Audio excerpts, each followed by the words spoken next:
नमस्कार, उदय इंडिया में आप सभी का स्वागत है। मैं हूं मीमांशा अग्रवाल।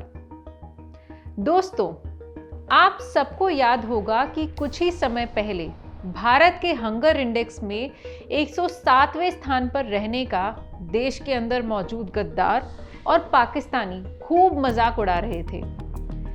लेकिन आज वे सब चुप हैं। क्यों भाई, अब क्यों चुप हो? देश के में 80 करोड़ लोगों को जब सरकार मुफ्त राशन बांट रही है, उस हाल में इन अकल के अंधों को देश में भुखमरी का शिकार कैसे नजर आ रहा है? तो पाकिस्तान की जो स्थिति है उस पर इन्हें कुछ क्यों नहीं सूझ रहा? पिछले कुछ दिनों से सोशल मीडिया पर चल रहे पाकिस्तान के कई वीडियो अगर सही हैं, तो यह पाकिस्तान की गंभीर स्थिति को बयां करते हैं। इनमें आप देख सकते हैं कि किस तरह राशन के आटे की थैली के लिए पाकिस्तानी लोग परेशान हैं और आपस में झगड़ रहे हैं, तथा जिन्हें थैली नहीं मिल पा रही है वे जार जार आंसू बहा रहे हैं। आज पाकिस्तान गंभीर आटा संकट से जूझ रहा है और पूरे देश में हाहाकार मचा हुआ है। पाकिस्तान में इन दिनों आटा 160 रुपए प्रति किलोग्राम तक बिक रहा है। राजधानी इस्लामाबाद में 10 किलो आटे का बैग 1,500 रुपए में बिक रहा है। खैबर पख्तूनख्वा में स्थिति सबसे खराब है। वहां 10 किलोग्राम आटे का बैग 1,600 रुपए में बिक रहा है। आप लोगों को बता दूं, जैसे भारत के पूर्वी हिस्से में चावल भोजन का एक महत्वपूर्ण हिस्सा है, उसी तरह पाकिस्तान में गेहूं बेहद जरूरी है। एक रिपोर्ट के अनुसार हजारों लोग राशन के आटे की थैली के लिए घंटों इंतजार करते दिखाई दे रहे हैं। आटे की लूटपाट को रोकने के लिए राशन से लदे वाहनों की सुरक्षा सेना को सौंप दी गई है। इन वाहनों के आसपास धक्का मुक्की और झगड़ा एक आम नजारा हो गया है। केवल आटा ही नहीं, पिछले कुछ अरसे में पाकिस्तान में खाद्य वस्तुओं की कीमतों में लगभग 40% तक बढ़ोतरी हो गई है। दरअसल आटा संकट की तस्वीरें अंदर की कहानी बताती हैं। बढ़ते कर्ज, घटते विदेशी मुद्रा भंडार और राजनीतिक अस्थिरता की वजह से पाकिस्तान की अर्थव्यवस्था चरमरा गई है। चीन ने भी पाकिस्तान में अपना निवेश कम कर दिया है। पाकिस्तान खाड़ी के देशों और चीन से आर्थिक सहयोग की गुहार लगा रहा है। आटा संकट के अलावा पाकिस्तान में बिजली का भी संकट आ खड़ा हुआ है। बिजली बचाने के लिए सरकार ने बाजारों को रात 8:30 बजे तक ही बंद करने का आदेश दे दिया है। शादियों के लिए समय सीमा रात 10 बजे तक निर्धारित कर दी गई है। सरकारी कर्मचारियों को सही समय पर वेतन नहीं मिल पा रहा है। रिटायर कर्मचारियों को पेंशन का भुगतान नहीं हो पा रहा है क्योंकि सरकार के पास पैसा ही नहीं है। पाकिस्तान की राजनीतिक अस्थिरता का असर देश की अर्थव्यवस्था पर भी पड़ा है।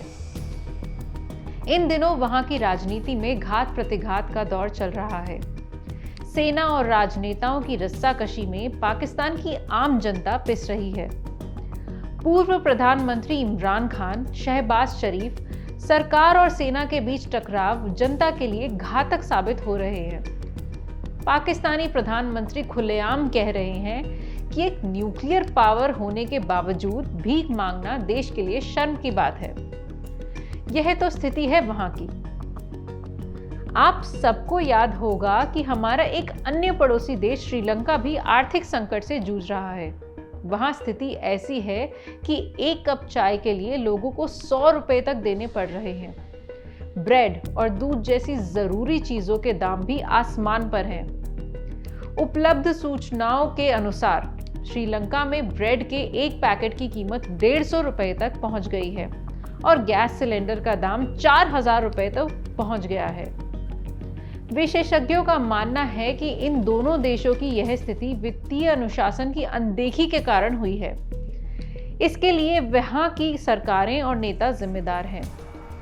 पाकिस्तान और श्रीलंका के हालात को देखते हुए भारत को भी सतर्क रहने की जरूरत है।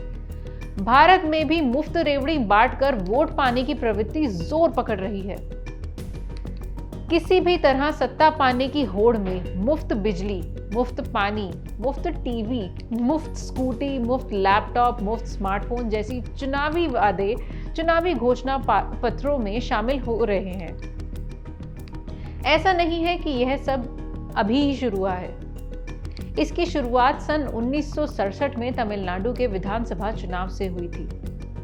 उस समय डीएमके ने ₹1 में 1.5 किलो चावल देने का वादा किया था। तब देश खाद्यान्न के मामले में आत्मनिर्भर नहीं था।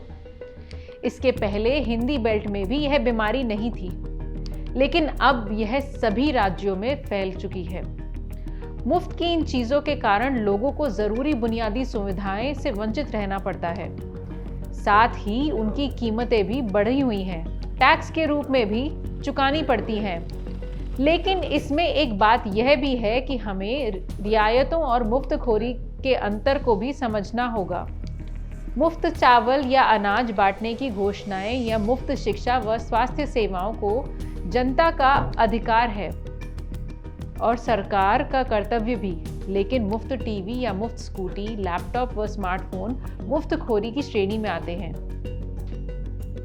जरूरी है कि हम भी अपने आर्थिक नीतियों पर कड़ी नजर रखें और पाकिस्तान श्रीलंका जैसी स्थिति से बचें। भारत और पाकिस्तान को अलग हुए 75 साल हो गए हैं। दोनों देशों को अस्तित्व में आए इतना लंबा अरसा गुजर गया है, लेकिन दोनों की आपसी रिश्तों आज तक सामान्य नहीं हो पाए हैं। पाकिस्तान हमारा पड़ोसी मुल्क है, इसलिए ना चाहते हुए भी वहां का घटनाक्रम हमें प्रभावित करता है।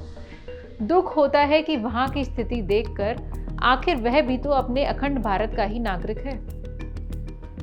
अब आप जनता जनार्दन हैं, आपको फैसला करना है कि देश को किधर लेकर जाना है, पाकिस्तान या श्रीलंका की स्थिति की ओर या फिर विकास की ओर। देश आपका भी है। धन्यवाद।